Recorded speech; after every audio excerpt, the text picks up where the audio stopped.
Welcome back to Not Real Fishing, everybody, and today we are fishing that same creek again, but today we are doing it a bit different. We are going specifically after bass, unless of course we don't get anything after bass, and then we might change to something smaller for like bluegills and such. I brought two rods. One's really small. There's a bird with a broken wing. He's running away from me though. One's really like a really small short rod, which if we have to back up to it, we will. I've also got a longer rod. I think it's my 13-footer. That's the goal for today, is to use that one. We're going straight to the back where we hook a lot of the bass. The water levels in this creek are so low. I've never seen them this low. This creek's almost dried out. So hopefully those bass are gonna be back here still in this deeper hole, which if they are, that'll be great because it'll give me an opportunity to catch them. And what we're gonna be using today are new baits that I've never used. And they're baits that were picked out by my girlfriend. She went to this place where basically every week, oh wow, there's a giant clump of sand back here. It's like somebody piled up some dirt. The creek's completely different. Look, check this out. I wonder if somebody dug back here. Like, see, look, there's a giant pile of dirt. That wasn't there before. That giant mound back there. That's never been there before. I wonder if somebody dug it out. Or maybe the water level are just so low it's exposed. I see a bass right now sitting in the water. Not a really big one, but I do see one. I see a bluegill. I see 3 more bass right now. So there's a bunch of bass stocked up in this little spot. What we're gonna use today, like I said, are baits that my girlfriend got me. But it's at this place where every day of the week, they sell things at a different price. So like on Monday, it's like $20 day or something. And then everything that you find in these bins is $20. And then the next day, everything is $5 or $10 or $15, and it goes down until one of the days it's like everything's $5, and that's what she got these. She got me some swim baits and some artificials. Not swim baits, what's the word? I'll show them to you. I'm just gonna show you the baits real quick, even though I'm sitting here staring at bass. So she got me these. They're like little, they actually are paddle tails on the end, which I thought they were Cincos when I first saw them. Then she got me these big red shiny kind of crawl bait looking baits, which I might do this one first, just because it's probably gonna have, I mean, there's so many bass back here. I see like 7. See, it's like a big crawfish kind of pattern. So we're probably gonna start with this. I don't have the hook for this right now tied on, not the right type of hook. So I might have to change this. So I might not start with this. I don't know. I need to change this hook. So I'm not gonna change that yet. I'm gonna change that hook out, but first we're gonna try these. These are these like glide baits she got me. I guess that's what they're called. I'm gonna try these first. I'm thinking of going with this one. I don't know how these are gonna work on a cane pole, but maybe we can elicit a response from one of these bass. And if not, then we'll switch over to the bigger hook that we need to go after the other bass that I'm looking at. I'm watching bluegill come up and feed off the surface, so that's always a good sign. I'm looking at bass feeding off the surface. There's quite a few in here that are fairly large. I'm scared to kind of walk forward, because if I do, then they're gonna see me. So what I'm gonna do is try to get this bait tied on. I'm just gonna tie to the ring. I don't like tying to the ring, but I'm going to. I prefer tying straight to the nose. Now, I've never used these kind of baits on this kind of rod before.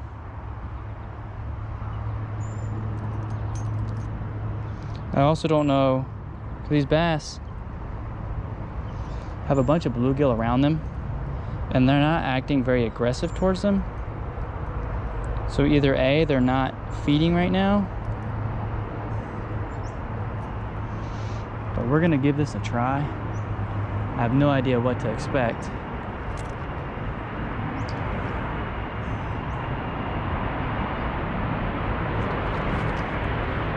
Well, I'll tell you one thing, the bass like it. That was quick.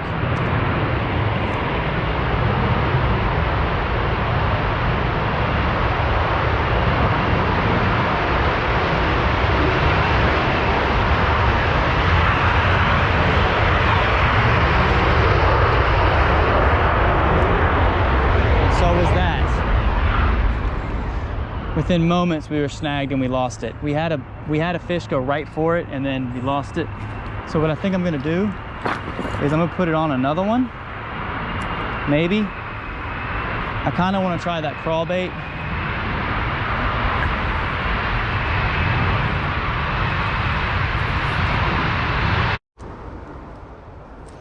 All right guys, let's try this again. We're gonna reposition just a little bit to try to get away from those sticks. That really big bass that I saw last time we were here, I don't see her yet. So we're not gonna quite, we're gonna start here and kind of try to drift it towards them.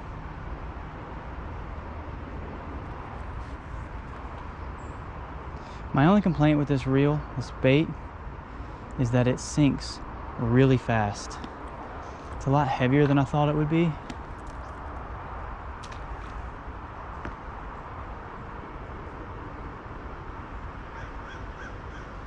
Which isn't the best when you're fishing this shallow water like this.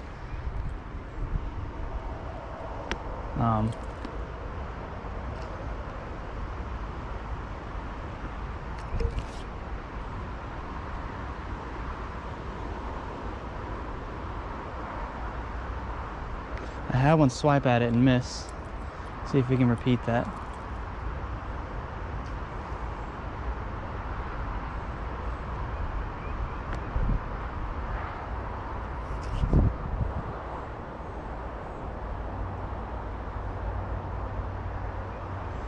It doesn't really get enough action because the water is so shallow.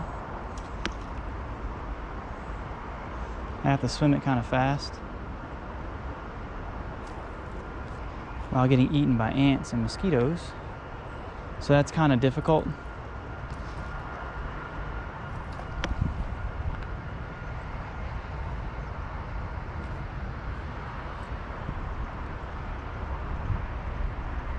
The action diving down though is really good, which is really unfortunate because I can't fish it the way I want to. Just because there's so many snags out there. And if I could just keep it off the bottom, or out of the branches.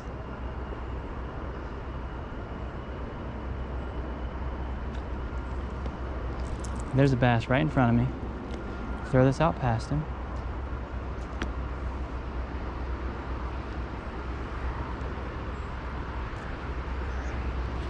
Same branch.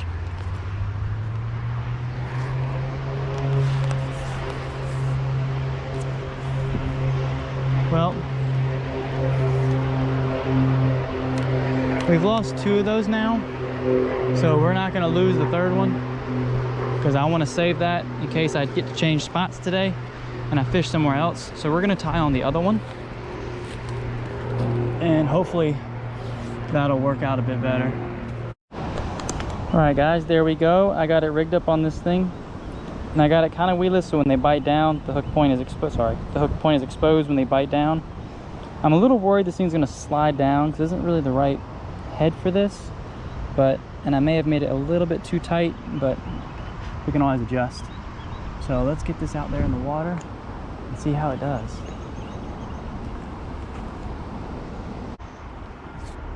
The bluegill are scared of it.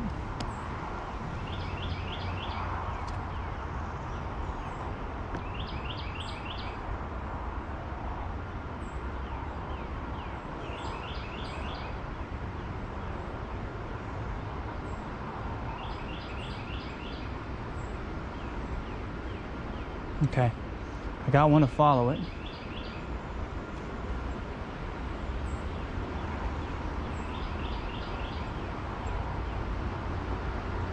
Looks like they want it slow and just under the surface.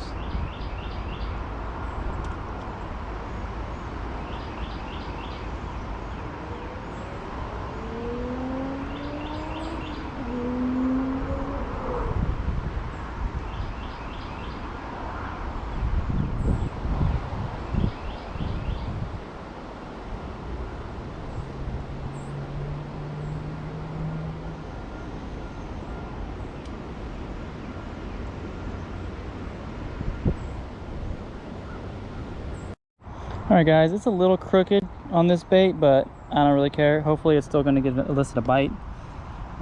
They did not like that red color. They would follow it and then immediately get close and then just run away. I'm hoping with this more of a natural color, they'll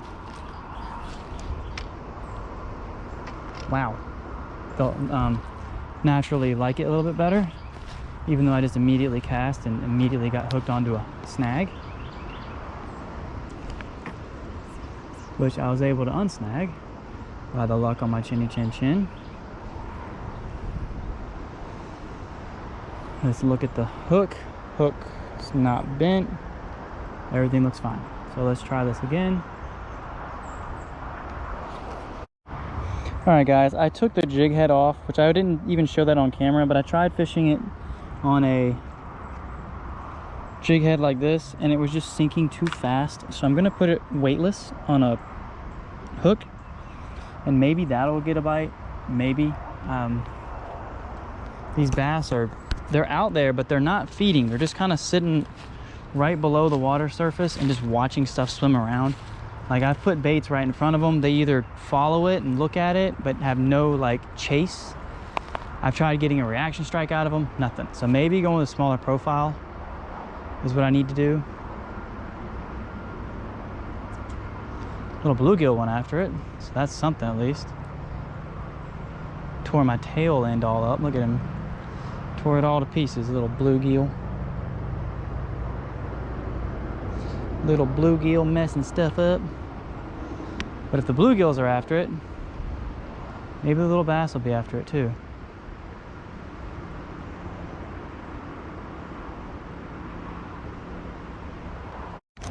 All right, so we're switching to my 10-foot slab daddy. Well, 9-foot, basically 10, with this little, I think it's a 1/4 ounce jig head with a little hook on there. And, you know, we're just gonna drop this little bait down there and hopefully it gets us a bluegill. I see a little bass right in front of us. That was not fun, just to spook him right off the bat.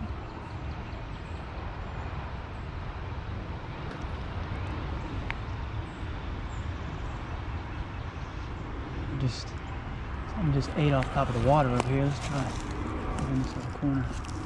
See if we can't get something to eat.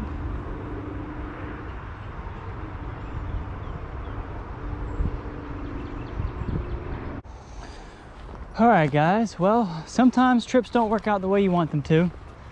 We didn't get anything on this trip. I have to start heading back because my little brother is awake, which means I only had about 1.5 hours to fish. So, yeah, I'm probably gonna hit a couple more spots on the way out. If I get something, well, and it'll be after this, and then it'll be the outro. So, if I don't, which the way today's going, I won't. Got a big old turtle. 2 big old turtles. I'm gonna try right here on this little point before we do the outro, you know, in the hopes of getting even just a bluegill so I can get a video, at least one fish to make it a video.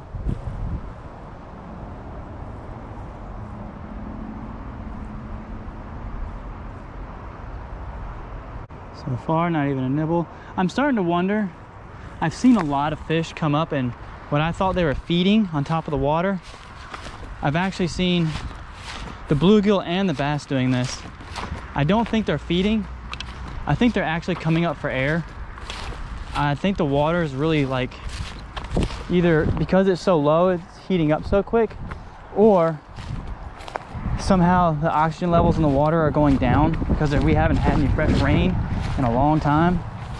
And I'm starting to wonder if the fish are just, they don't have any oxygen, so they're just kind of, they'll come up and they'll suck air from the top, but they're not actually eating anything, they're just sucking air in, which I've seen catfish do that in swampy spots before, and I've seen bluegill and bass do it, but normally I see catfish doing it the most.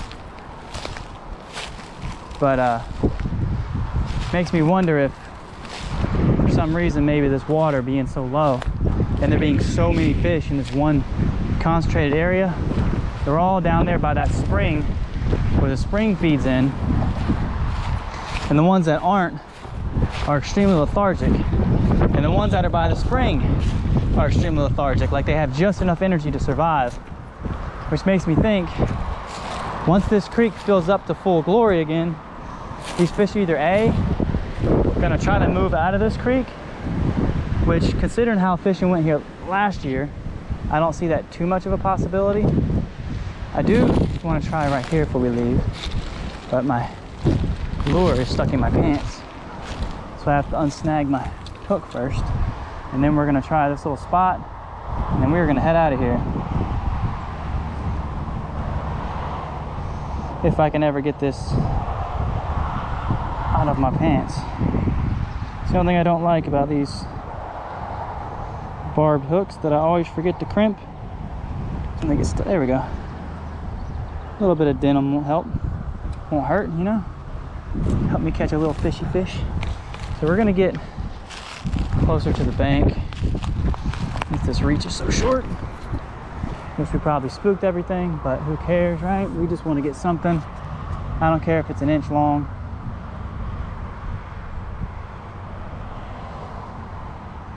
I just spent 2.5 hours out here in the sun. Actually, yeah, 2.5 hours. No results. But hey, oh wait, something went after it. A little bluegill, about an inch long. Come on, you want it? You know you do. But hey, sometimes fishing isn't always about the catching. It's the most fun part. Sometimes you just get skunked.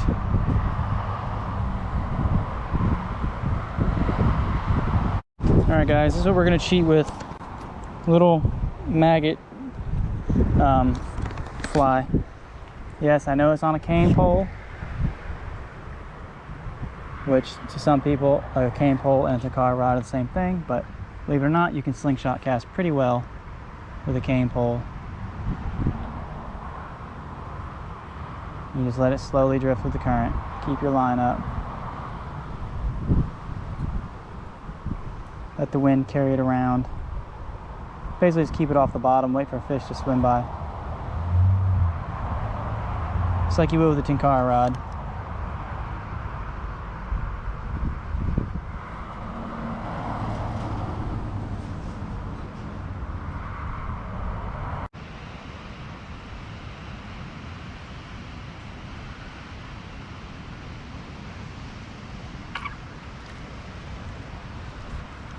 All right, guys.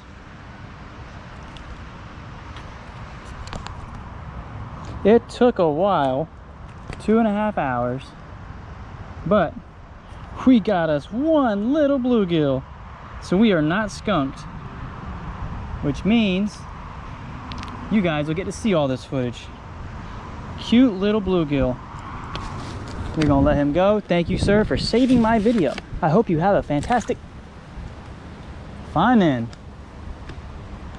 Anyway, hope you guys enjoyed this pretty much failure of a video. If you did, please hit that like and subscribe button, and leave a comment, leave a share, follow me on Instagram, you know, if you ever want to talk to me there, you know, that's in a more personal way that doesn't involve, you know, your comments being blasted to the ether so everybody can read your questions that you don't want them to know that you're asking, you know. In other words, if you have a really stupid question, feel free to follow me, or just send me a message on Instagram. You ain't got to follow me. I'm not really much of an Instagram person. I just use that as another outlet to talk to you guys.